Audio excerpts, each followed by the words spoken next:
I'm in Arc Raiders and I'm going to be ranking all of the weapons in Arc Raiders from the combat effectiveness, the ease of use, and availability. In this tier list, I will be ranking all of the weapons, so let's get stuck right in. Before we do get started, if you agree or disagree with anything that I show you in this tier list, let me know down in the comments. A lot of you have your own playstyles.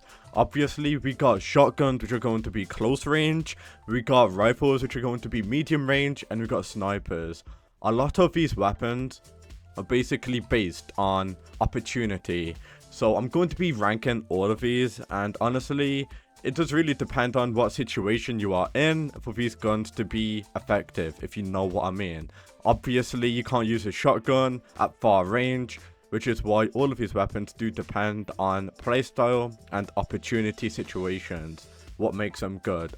So I've been looking at countless videos, countless pro players using weapons, and I'm just going to get stuck right in by showing you the official Arc Raiders tier list.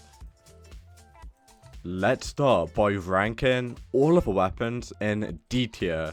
So, straight off the bat, Hairpin has to be one of the worst guns in the entire game. Why is it even in the game? Honestly, it's terrible. If you got this, it's completely useless.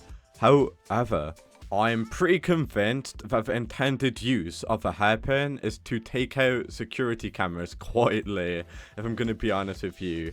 So, yeah, you can probably use it to take out security cameras, door alarms really quietly. I mean, there's no other good use of a hairpin. If you're actually using the hairpin as a real weapon, then there's something wrong with you. I'm going to be brutally honest with you, the El Toro is going to be honestly terrible. I did actually get some good plays with a shotgun, but you do need to be point blank for it to be effective. But if I'm going to be honest with you, I wouldn't really use it, because you do need to be in a really rare opportunity where you need to be really close to use this gun effectively. And if I'm going to be honest with you, I wouldn't really risk it, because you got to get point blank, which is rarely going to happen. But it's up to you. Personally, I would not touch it. I'm now going to move on to C tier. These are going to be usable, but you can obviously go ahead and upgrade them, which will make them a higher tier. But these are going to be pretty much still bad, but usable. I'm going to start by ranking the Stitcher. The Stitcher is honestly going to be really good. The damage is actually going to be really good as well. However, it does have really high recoil, and it also has a very small magazine. So you can obviously use it medium close range, but believe me, if you miss with the Stitcher, you are going to die. If you're new to the game, for the first 20 levels, I will recommend you using the Stitcher with a level 1 light mag. It's going to be pretty sick with a Pharaoh for your primary gun. For Rattler, if you're new to the game and it's only level 1, it's going to be pretty much pointless. However, if you decide to bump it up and get to tier 3, I promise you, the Rattler will be extremely overpowered. So if you are going to use a Rattler, get to tier 3 and then use it, and trust me, you will be seeing a huge difference. The Torrent is going to be in C tier, if I'm going to be honest with you. It's going to be slow to use, and you really become a target dummy when you are literally using it. And if you get swung by a Pharaoh Anvil, which almost everyone has, you lost the fight. So yeah, I wouldn't really risk having the Torrent, if I'm going to be honest with you. The Arpeggio is actually going to be very situational. The only time I use this is to drain enemy meds, and if I'm going to be real with you, you're just going to, if you are in a fight with someone who has a better gun than the Arpeggio, you're just going to get outmatched, guys, I'm going to be honest with you. So I'll show you some better guns what you want to use that are better than the Arpeggio. I highly recommend you not using it though. The fire rate is going to be really good, don't get me wrong, but it's going to be very situational. I'm now going to be ranking the B tier weapons. So the reason why I'm going to put these in B tier is because they're good, but they're going to be really hard to get the blueprint for, and crafting hard to find. So yeah, don't get me wrong, these are going to be good, but they're going to be really hard to obtain. The Renegade is broken, and the Renegade is actually going to be very fast fire rate, and it actually does quite a lot of damage as well. So if I'm going to be honest with you, I really don't see why you should not use this. This is honestly going to be such a good gun, especially because of its fire rate. So it does 5 less damage than the Pharaoh, but it does make up for it because of the fire rate. If I'm going to be honest with you, the Osprey is honestly my go-to gun. It's honestly broken.